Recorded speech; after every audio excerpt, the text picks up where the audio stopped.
Қайырлы күн достар, каналыма қош келдіңіздер.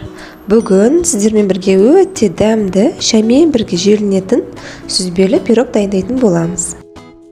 Сүзбелі бәліш менің ең сүйікті пирогтарымның бірі, өте нәзік, жұмсақ болып шығады. Әсіресе үлкен кісілерге де шаймен ішкенге таптырмас дәмді пирогтардың бірі деп айта аламын.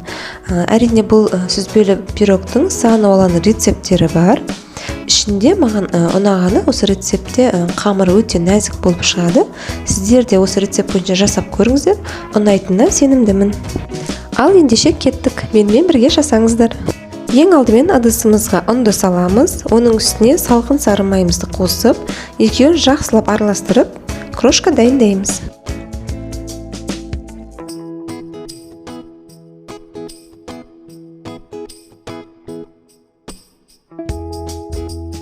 Крошкамыздың үстіне қант ұнтағын және де қамыр қопсытқышты салып, бір келкетіп араластырып аламыз. Ендігі кезекте жұмыртқаның 2 сары уысын және де 1 ас қасық қаймақты қосып, бәрін жақсылап араластырып, жұмсақ етіп қамыр илейміз.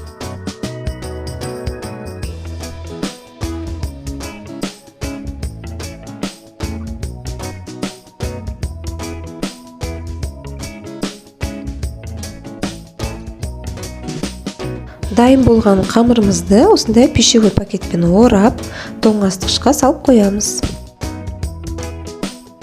Жұмыртқаның ақ уызына шым-шым тұз салып, миксермен жақсылап тұрып араластырамыз. Шамамен 3-4 минуттай араластырасыздар, осылай өзінің формасын ұстағанша.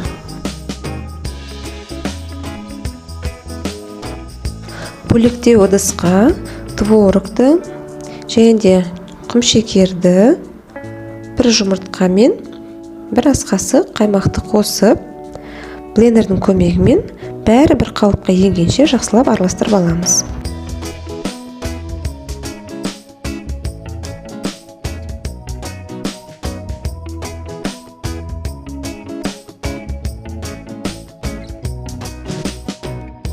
Үстіне бағана дайындаған ақ уызымызды қосып, және тағы да бір араластырып аласыздар.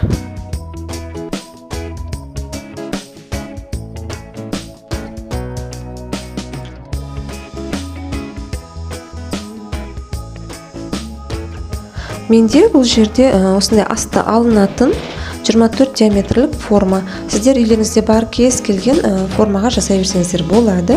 Немесе жаңағыдай кольцоға да жасасаңыздар болады. Астына жаңағыдай фольга төсейсіздер ол кезде. Енді осы формаға асты жабыспас үшін сәл ғана ұн септім. Үстіне қамырымызды орналастырып, жаймен осылай жайып, қолдың көмегімен және де шет жақтарынан бөлтікті шығартып аламыз.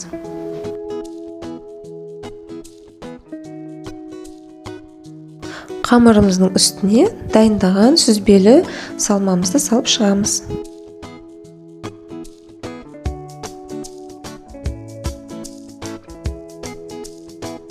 Пирогымызды қызып тұрған пеште 180 градуста 30-35 минутта пісіріп аламыз. Міне біздің сүзбелі пирогымыз дайын болды. Өздеріңіз көріп тұрғандай, осындай шет жақтары қамыры, яғни сәл қызарса ала бересіздер. Өте әдемі болып шықты. Бетіне осы сахарный пудра сеуіп шықсаңыздар болады. Кондитерлік дүкендерде негізінен не тающий сахарный пудра деген сатылады. Соны алсаңыздар, ол осылай ерімей өз қалпын осылай сақтап тұрады.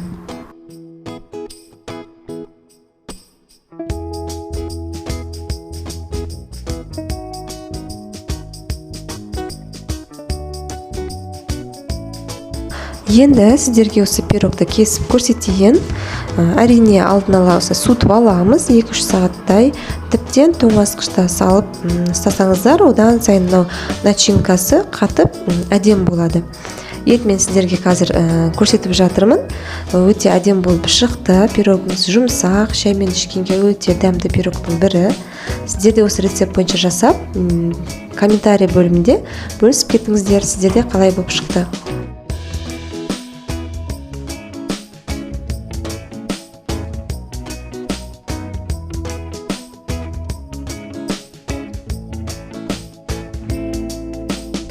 Қараңыздаршы, пирогымыз қандай жұмсақ, өте оңай бөлінеді.